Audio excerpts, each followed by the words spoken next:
سوال ہے بھائی، کیا کرتے ہیں سعودی عرب اور ہندوستان میں رقیہ شرعیہ کے مراکز قائم ہیں جہاں جادو ٹونے کا شرعی علاج کیا جاتا ہے؟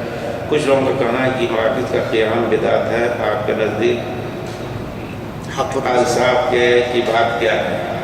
مراکز کا دیکھیے، ایک چیز ہوتی ہے شریعت کی چیز، اور جیسے آپ کے لیے نماز پڑھنی واجب ہے، اور نماز پڑھنے کے لیے آپ پیدل آئیں، گاڑی سے آئیں، سفر گاڑی بنائی گئی، سفر کریں اس سے، تو یہ ذرائع جو ہیں ان کا استعمال یہ بدعت نہیں ہوگا، یہ بدعت نہیں ہوگی۔ جیسے کہ کہتے ہیں اب لوگوں کو رقیہ شرعیہ کی ضرورت ہے، پیارے رسول نے فرمایا ہے کہ جو شخص اپنے بھائی کو اسی رقیہ شرعیہ ہی کے موقع پر کہا ہے نفع پہنچا سکے تو پہنچائے۔ پیارے رسول نے حضرت ام سلمہ کو کہا کہ ان کو چونٹی کے کاٹنے کا رقیہ بتا دو، تو یہ سب چیزیں اس بات کی دلیل ہے کہ یہ ایک شرعی چیز ہے۔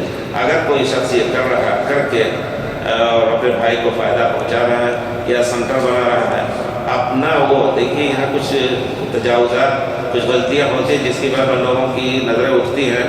اب وہ سنا ہے کہ حیدرآباد میں کوئی ایک صاحب ہیں جو 1-1 لاکھ لیتے ہیں ایک جن اور ایک شیطان کو دور کرنے کے لیے، تو یہ چیزیں جو ہیں یہی غلط ہو جاتی ہیں۔ اگر لینا ہے یقیناً اس کے بعد اس کے پیٹ ہے بیچارے کے، اس کے بچے ہیں، اگر پورا وقت دے رہا ہے اس کے لیے تو جو بھی دے دے کوئی، یا معقول اجرت لے سکتا ہے۔ جس طرح قرآن پڑھانے کے بارے میں ہے، اگر کوئی کہے کہ نہیں قرآن کو پڑھا کر کے اجرت لیتے یہ تو غلط ہے، صحابہ کرام نہیں لیتے تھے اور کچھ نہیں، اگر پورا وقت دے رہا ہے اور قرآن کا پڑھانا یہ بھی واجب ہے۔ وَمَا لَا يَتِمُّ الْوَاجِبُ إِلَّا بِهِ فَهُوَ واجب۔ تمام فقہا کا، ہر مذہب کے فقہا کا یہ قاعدہ ہے کہ جس چیز سے واجب ادا نہ ہو وہ بھی واجب ہو جاتا ہے، جس کا معنی یہ ہے کہ آدمی کو مقرر کرے گا، ان کو معقول تنخواہ دیں، یا وہ شرط کر سکتے ہیں کہ بھائی ہمارے اتنے خرچ ہے، بیٹھیں گے صبح شام، کوئی اور کام نہیں ہے، تو یہ قرآن کا کو سکھانے کے لیے دے کر کے پیسہ لے سکتے ہیں۔ اسی طرح معقول پیسہ لے کر کے سنٹر بنائیں، کیونکہ وہ وقت دیتے ہیں، لوگ جانتے ہیں وہاں آئیں گے، تو ان کے لیے وہی زیادہ مناسب ہے۔ چے جائے کہ ایک فرد کسی کے گھر میں جائے، وہاں برائیاں بھی ہو سکتی ہیں، بہت سی چیزیں، وہ سنٹر کا بننا جو ہے ایک ذریعہ ہے۔ جس طرح آپ کسی بھی نئے کام کے لیے نئی ایجادات کا استعمال کرتے ہیں، اسی وجہ سے آپ دیکھیں گے اس طرح کا مدرسہ، آپ کہیں گے مدرسے کا بنانا بدعت، نے کہا نہیں، کہا رسول نے مدرسہ بنایا تھا، وہاں ٹک کر کے رہ کر کے صفحہ والے کھاتے بھی تھے، سب کچھ اگر ڈھونڈا جائے تو اس کی اصل ملے گی انشاءاللہ۔ تو اس کو بدعت کرنا غلط ہے، البتہ اس میں جو کچھ غلطیاں ہوتی ہیں، بہت یعنی مبالغہ ہوتا ہے پیسے اور شرط میں، یہ چیز غلط ہے، اس کی اصلاح ہونی چاہیے۔ اللہ تعالیٰ ہم سب کو توفیق دے۔ یہ رقیہ شرعیہ بہت ہی اہم چیز ہے، یہ بھی ہم نے بہت سے لوگوں کو دیکھا کہ الحمدللہ بہت کامیاب، اور اللہ کے واسطے یہاں سعودیہ میں خاص طور پر کچھ لوگ سنٹر تو نہیں بنائے لیکن ان کا گھر سنٹر ہی بن جاتا ہے، اور سنتے ہیں کہ وہ فلاں ہے تو دور دور سے آتے ہیں اور کامیاب بھی ہوتے ہیں الحمدللہ۔ تو ہونا چاہیے اس طرح کا سنٹر بدعت نہیں ہوئے۔ اور کوئی چیز اسی سے میں ایک سوال ہے کہ کچھ لوگ اس چیز کو بدعت کہتے ہیں کہ ایسے مراکز میں 2 4 10 مریضوں کو سامنے بٹھا کے تو بیک وقت ان کے اوپر پھونک مار دی جاتی ہے، تو کیا یہ چیز بھی درست ہے یا اس کو بھی بدعت میں شامل کیا جائے گا؟ اور اسی کے ذمہ میں ایک اور چیز کہ بعض لوگ فون کے ذریعے سے دم کرتے ہیں، تو اس کا کیا حکم ہے؟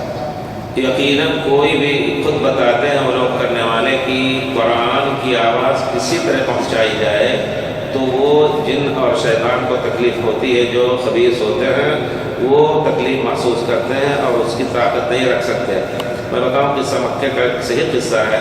ایک جزائری آیا کسی بھیڑ کے دن میں، کسی ہوٹل میں گیا رہنے کے لیے کہ رات رہنے کے لیے ایک کمرہ دے، کہتا ہے مصری کہتے ہیں کہ نہیں کمرہ نہیں ہے، اور ایک کمرہ ہے جو خطرناک ہے۔ کہا کیا خطرناک؟ کہا اس سے لوگ بھاگتے ہیں، رات میں چیخ آواز آتی ہے، تو کہا ہمیں دے دو۔ وہ تھا کوئی مضبوط قسم کا تھا، گیا تو کہتا ہے کہ اچانک سو رہا تھا تو ایک آواز چیخ آئی کمرے میں، اور ایک بڑا کالا سا آدمی کی شکل میں وہ کھڑا ہوا۔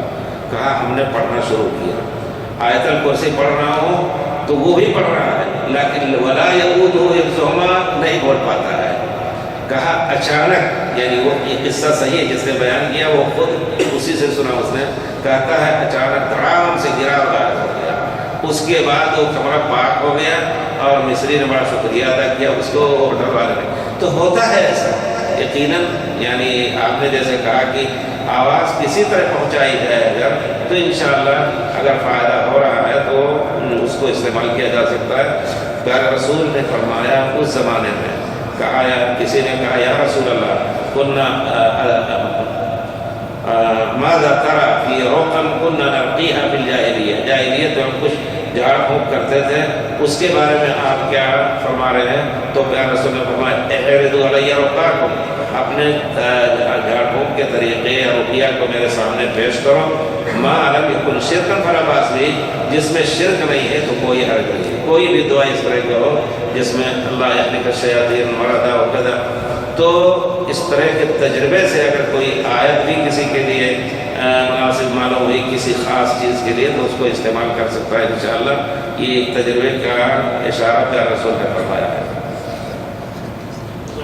وصلی اللہ علیہ خیر خلقہ محمد۔ آخر میں ہم شکریہ ادا کرتے ہیں آپ لوگوں کا کہ آپ لوگ حاضر رہے اور مجھے شرف بخشا بلانے کا، میں اس کو بہت بڑا شرف سمجھتا ہوں۔ اللہ تعالیٰ ہم لوگوں کو بس سننے اور سمجھنے اور فرما کرنے کی توفیق دے۔